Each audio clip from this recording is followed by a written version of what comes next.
Certainly for us in this kitchen. And on the topic of travel, why don't we let this next recipe take us to Italy?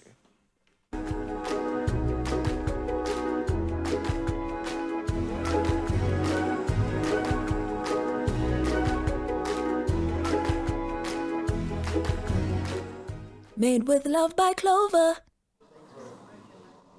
And with love by you. Spaghetti aglio e olio is a traditional Italian pasta dish originating from Naples. Now, it might sound a little complicated, but Chef Ty is going to show us how with just a few staple ingredients and the goodness of Clover, olive pride, extra virgin olive oil.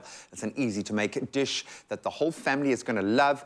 I'm kind of thinking this is great for like a student vibe because you don't need a huge amount. No, you definitely It's not going to be so expensive. And it's delicious. So, Ty, I've got to ask you, okay, because chefs, you've got to be coloured by a lot of experiences and places you've been to. Any place you could go to right now, where are you daydreaming of going next? It's a bit of a weird one. Cape Infanta, down about 80 k's from Swellendam, on the Breda River. Which is beautiful. Beautiful. It's a tiny little village. I love to fish. I love to forage for my own ingredients. So there's beautiful opportunity there to grab mussels, oysters off the rocks, go deep sea river fishing, that sort of thing. So can I change my answer? I want to go there. I want to go to that place. I love it, man. And there is something special about cooking with those ingredients when you take the mussels straight out of the water. I get that. Quality of ingredients is vital. And when we talk about olive oil, I'm so glad that olive oil is being heroed, championed in the way that it is now, because it is such a versatile ingredient, but the quality does matter. Exactly. So with olive oil, it's very similar to wine and coffee. It's got terroir. So different regions produce different flavors. Sorry, Graham, if I can get you to slice some of that garlic up. I'm with you. Super finely sliced for us. Yeah, watch your fingers.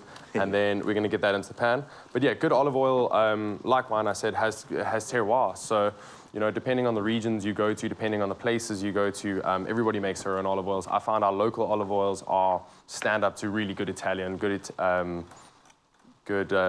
Spanish and Portuguese olive oils. So I think the local South African stuff that we do have is really on par with those imported ingredients. It kind of feels like our artisanal kind of vibe in general here is just blown up. And I wanted to kind of put it out there. I wonder where the best pasta in the world is right now. Is it still in Italy? Probably in like Australia or something, Potentially, yeah. Yeah, the world has changed, but I love the fact that here in South Africa we are blessed to be able to get really good ingredients. Okay, so I've tried to chop that as finely as possible. That's perfect.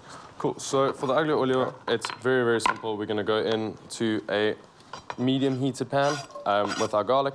This is a very low and slow toast on your garlic. You wanna caramelize it rather than burn it.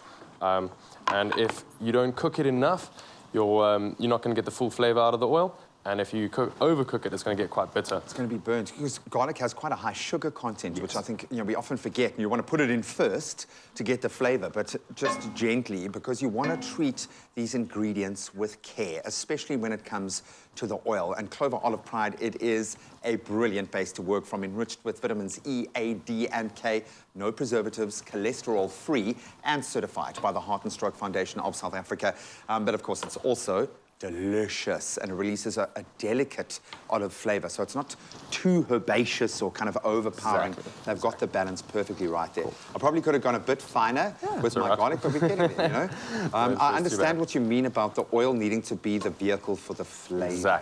Exactly. So we're drawing out the flavor of the chili flakes and the garlic into this beautiful oil. It looks like a lot of oil, but the recipe is aglio olio. Yeah, exactly, yeah. Cool. No, I get that, and it's not an unhealthy oil, and you're not breaking it down as well. You're keeping the quality of that ingredient. Yeah. What's the vibe with cooking pasta, especially spaghetti, because I often push it too far? So spaghetti, you always want it al dente. It's about 6 to 8 minutes on that. Heavily salted water, you want to taste the ocean in your pot. Heavily salted water, because the next step, we're going to bring our pasta water into our sauce base, so it helps season all the way through. Oh, wow. Okay, and that's not, because people think it's like a scientific thing to put the salt in there to stop it overboiling. It's flavor, right? It's flavor. You're flavoring the pasta itself. Cool, so we're getting a nice slow toast on this here. You can see I'm starting to brown up on a couple of the edges. That's a good key sign to know that we're ready to go in with our... Chop these. Yeah, if you wouldn't mind just roughly chopping that parsley. Does not have to be too fancy. Cool, we're gonna go in with, I've got some pre-cooked spaghetti here. So in with our spaghetti, we're gonna give this a lovely toss.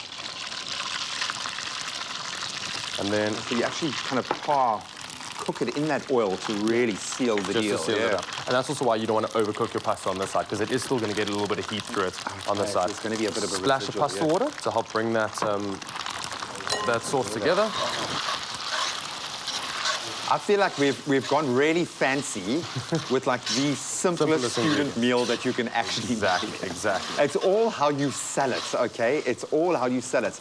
And again, honor the ingredients. And yeah, you've almost got a lesson in Italian cuisine. Simple flavors done really well. Exactly. So I've just added some parmesan, a little splash of lemon juice or some acid. I'm going to bring it down.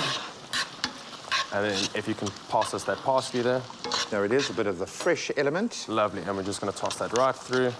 Just a little bit of spaciousness. And this, you can add anything. You can put a piece of fried chicken on. This goes lovely. I love a simple sirloin on top of this.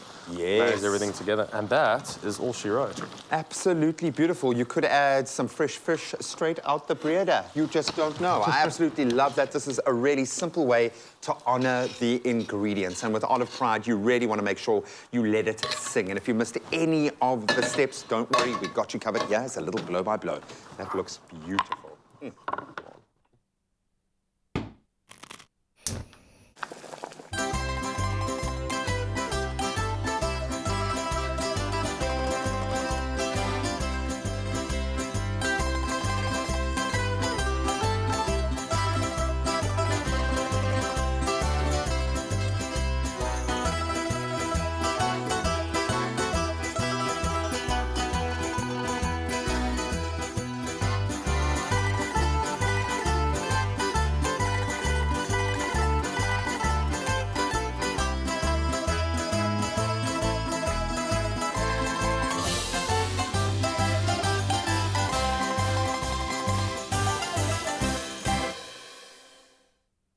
Made with love by Clover.